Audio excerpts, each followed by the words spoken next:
summary from the beginning all the way to chapter 2, section 1, where we stop somewhere in the middle. So in Kathopanishad, Nachiketa is depicted as time and Yama is timelessness. Yeah. So we have Nachiketa and Yama here on the screen.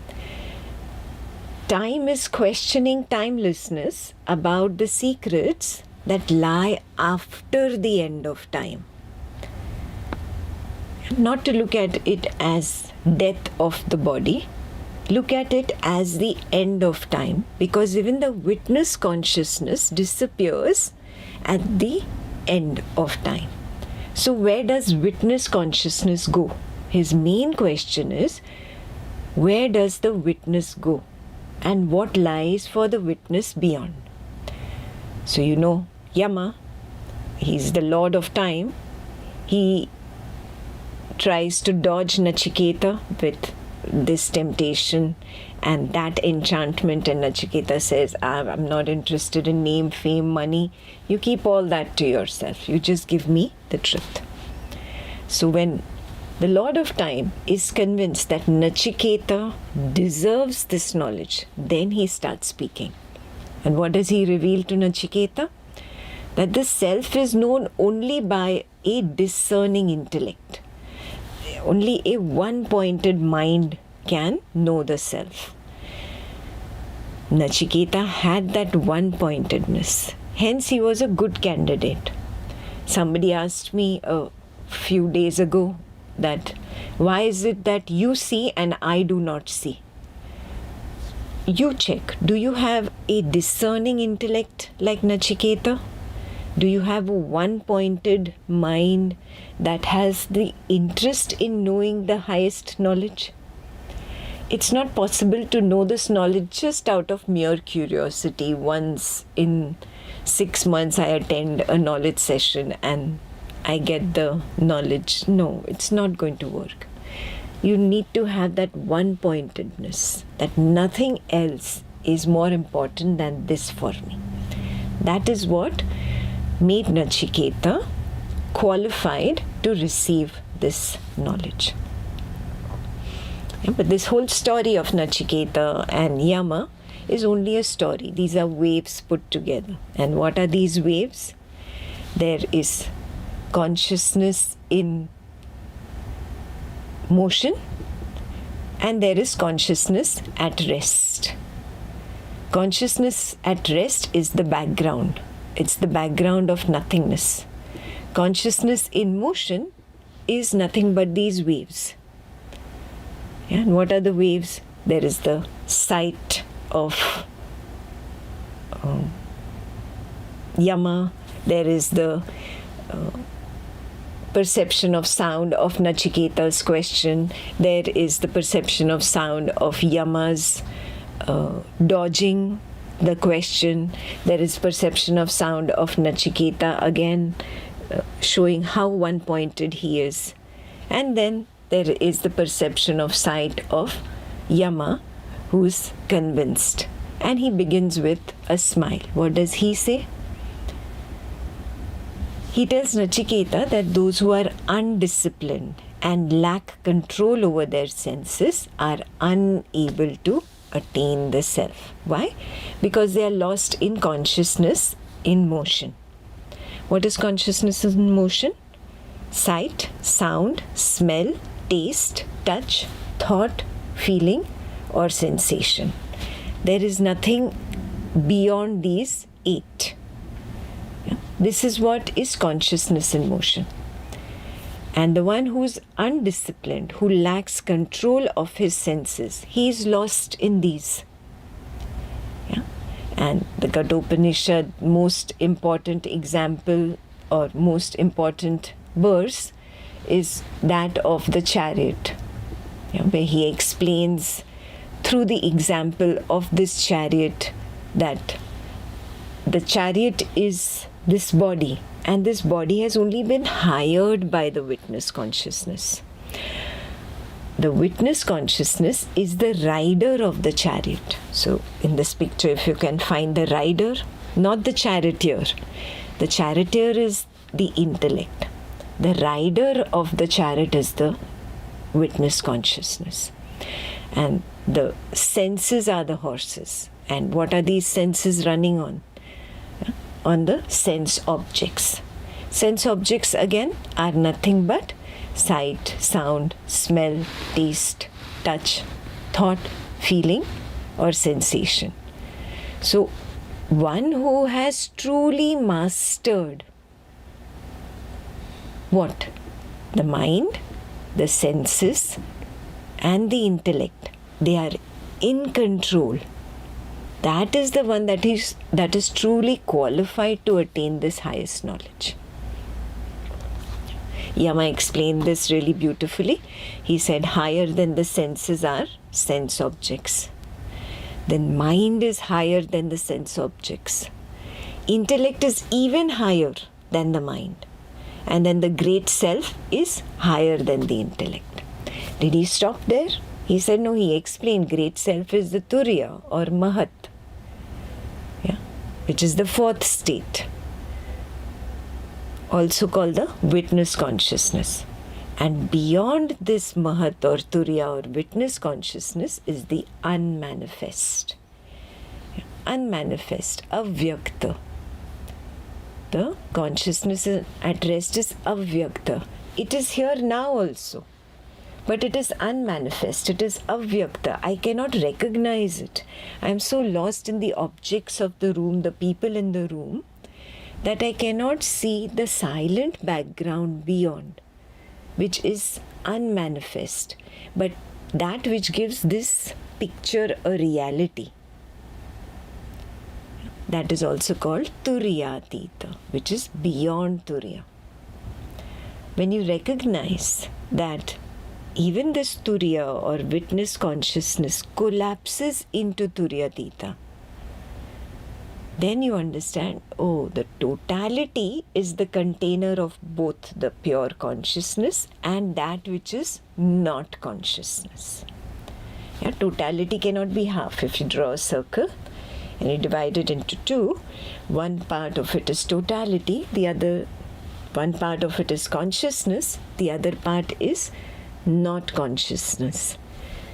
Consciousness plus not consciousness together make the totality. So he explained very beautifully.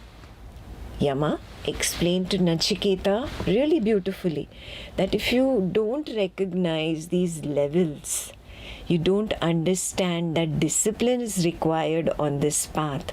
You don't understand that the senses, the mind, the intellect needs to be brought under the purview of the witness consciousness. Then you are not qualified to recognize that there is the totality beyond. And he's explaining very clearly. He doesn't sugarcoat it. He doesn't try to manipulate. He gives it to Nachiketa as it is. And he says very blatantly, the one who does not have his senses controlled, he cannot attain the self. Forget about it. Whose mind is not controlled cannot attain it. One who's constantly outward turned towards the sense objects of sight, sound, smell, taste, touch, forget it. He cannot attain it. So, who understands? You, Nachiketa, have one-pointedness, means you want only that. So, you are a good candidate, provided you don't slip along the way. Provided along the way you don't get enamored by the sense objects. Provided on the way you remain one-pointed, then only you will remain qualified. So in chapter 1 towards the end, he also encourages Nachiketa, stay inward turned. Inward turned means what? Not being enamored by people, situations and things in the waking. Recognizing constantly that something beyond knows the person. and the person knowing the person. Something beyond knows the external object and the person knowing the object. Something beyond knows the situation and the person that is claiming to be a part of the situation. What is that? Stay there. Here we can add a little nuance. For example, a little experiment right now.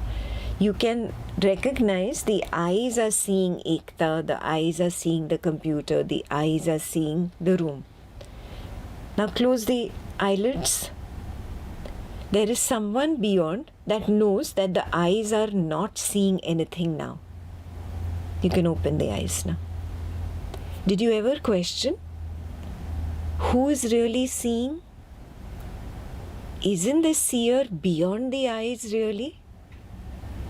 The one that is beyond the eyes knows that the eyes are seeing and knows that the eyes are not seeing now. I always thought that only eyes see.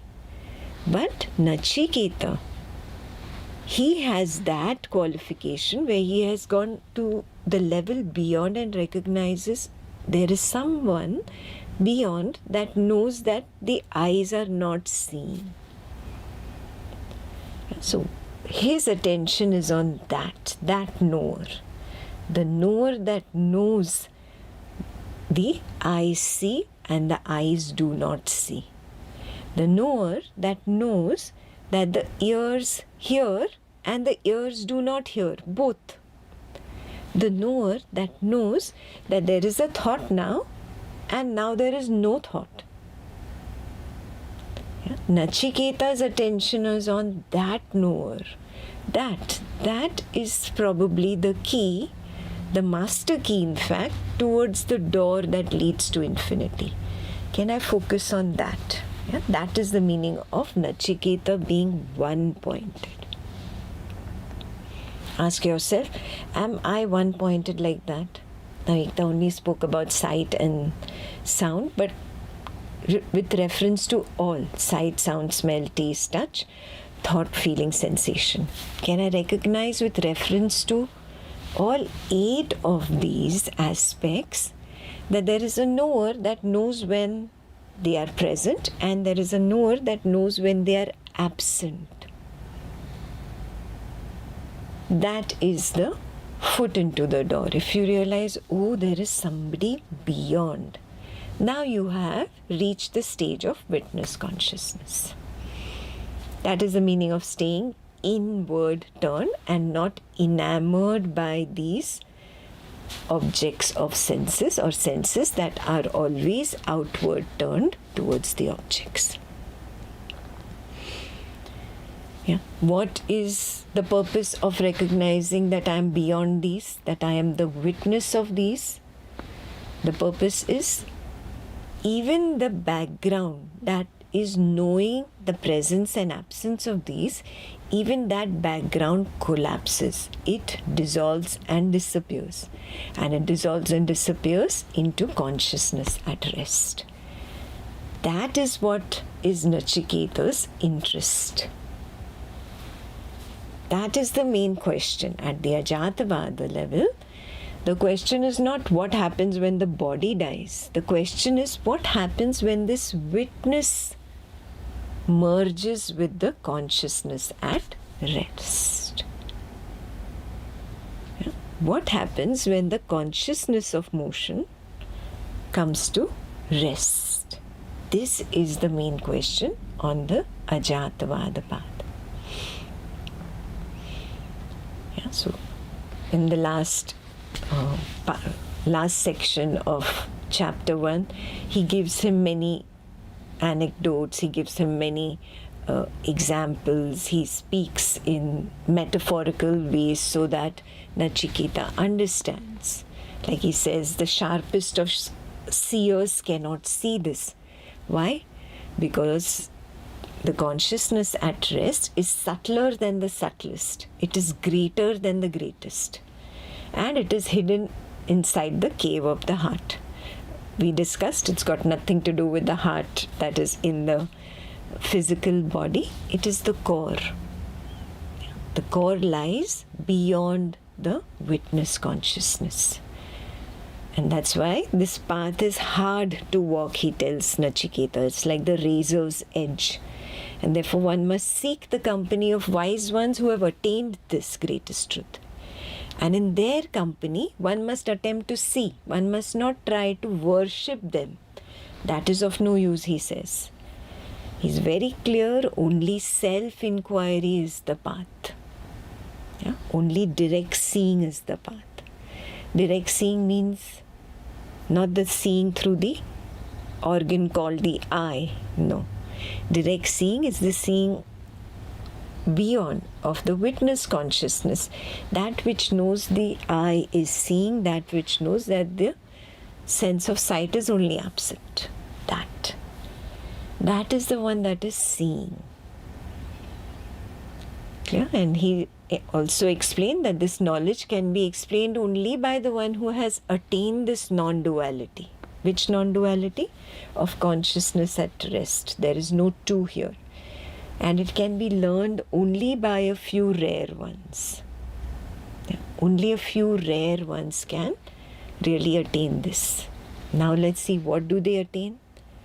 They attain that point where the witness consciousness that knows the waking, that knows the dream, that knows the deep sleep, that witness consciousness that is aware of these three states suddenly realizes, oh, I am the fourth.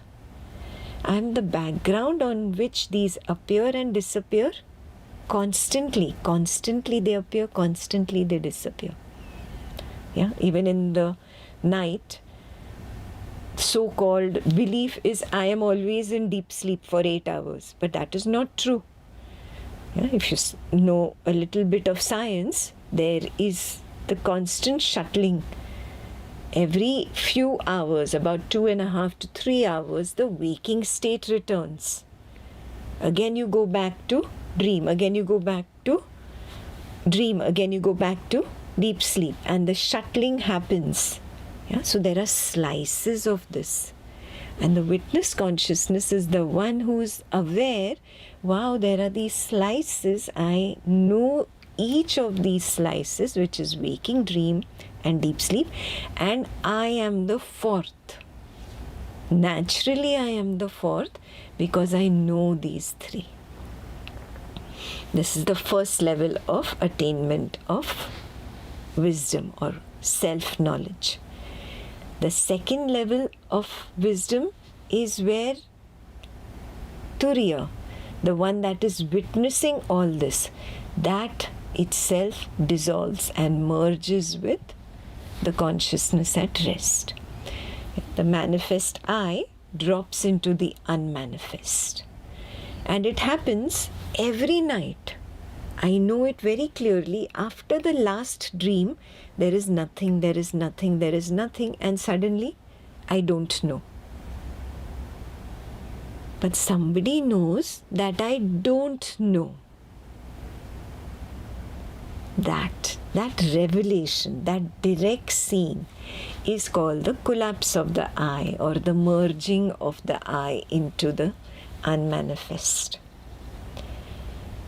When this collapse of the I is attained or realized, it's not really an attainment.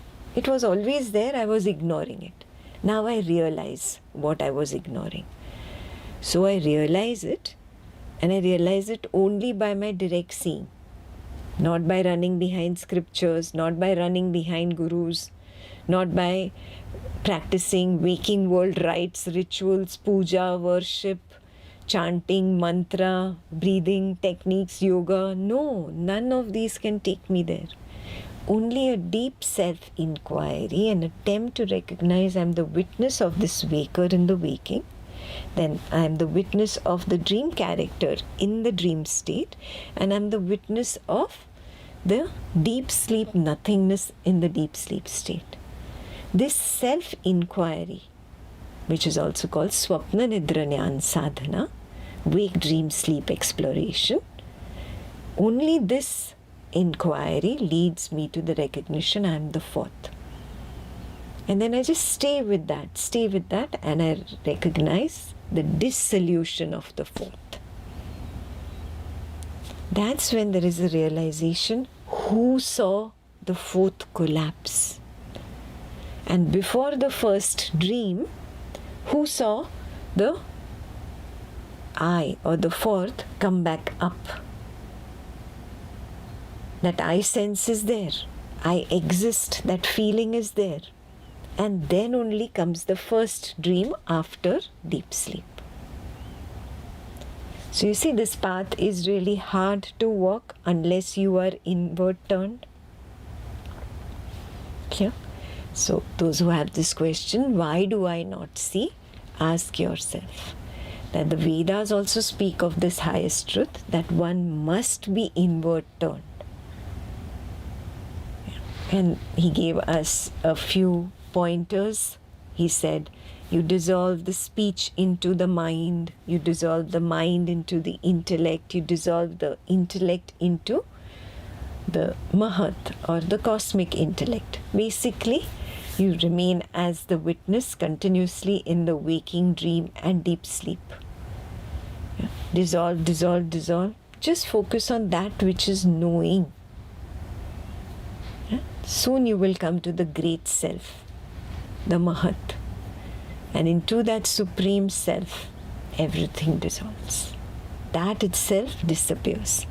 So this happens in closed-eyed samadhi as well as in swapna nidra jnana sadhana. When both are seen, one feeds the other. I see it only in swapna nidra jnana sadhana and don't see it in my closed-eyed samadhi, I will not be convinced. If I see only in closed-eyed samadhi and don't see in swapna nidra jnana sadhana, I will not be convinced. I need both of them together to provide the testimonial, oh yes, this is true, what the scriptures say is true. Now it is my seeing. Until I saw it, it was only borrowed knowledge from the scripture. But now I see. Okay?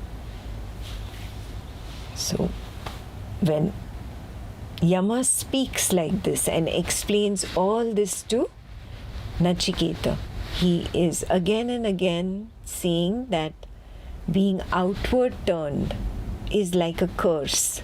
Sight, sound, smell, taste, touch are the five senses. These have been cursed. And that is why the mind remains agitated when it's outward turned. Notice that. Is this true? Don't believe it. Is this true? Am I always agitated in the waking? And you will recognize even in the moments you are by yourself, nobody else around you, nothing else, everything in life is going quiet and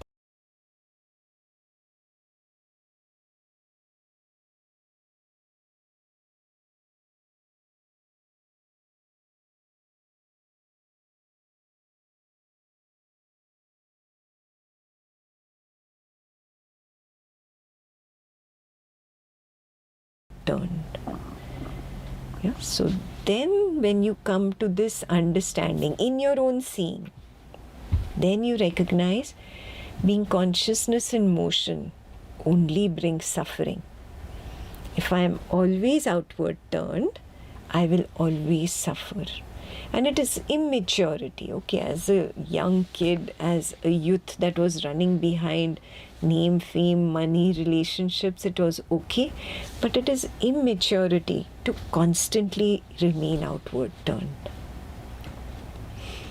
When this understanding develops, then the witness consciousness has actually perceived that waking sight, sound, smell, taste, touch, as well as dream sight, sound, smell, taste, touch, as well as the absence of sight, sound, smell, taste, touch. All of these are known by me, which means I lie beyond. So he's given Nachiketa a goal till now. He says, realize this truth. Acknowledge your true nature. Once you see this, then there remains no fear, he tells him. He's giving him the incentive. The incentive is, once you realize you are consciousness at rest, fearlessness ensues. You were always fearless. You had only superimposed the idea that I am fearful. That superimposed idea will go away and you realize, oh, I am fearless. Why? Because I am birthless, I am deathless, I am eternal. I cannot be killed even when the body is killed. I am the Lord of past, present, future. This takes away fear. This takes away fear. Yeah, so he's giving Nachiketa an incentive. He tells him that this bridge to Brahman takes one beyond all fear.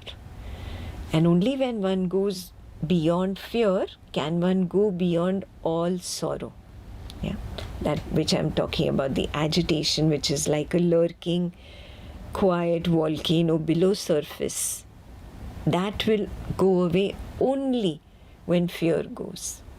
And fear will go only when you take the bridge to Brahman. Clear? So, key points there. Number 1, going beyond waking, dream, and next, deep sleep also. Waking and dream is presence of sight, sound, smell, taste, touch, thought, feeling, sensation. Deep sleep is the absence of sight, sound, smell, taste, touch, thought, feeling, sensation. Do I stop there once I reach there? No. One more step, he says. Going beyond the Turiya level or Mahat level or witness consciousness. These 3 are required to free one from the jaws of death. These 3 are required to free one from the jaws of death. Yeah, that's the summary of what has been completed so far.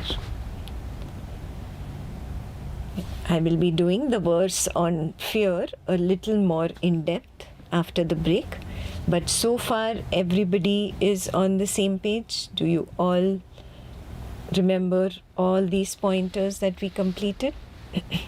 And those who didn't attend or didn't revise, you see that you got a little gist of the Kathopanishad. Entire chapter 1 is done, and a little bit, tiny bit of chapter 2 is done. Clear? So if the summary, we are all good with it, we'll take a 2 minutes break and we'll move into chapter 2, section 2. Now we'll move into part 3 after the break. Yeah. Take a quick break and return quickly.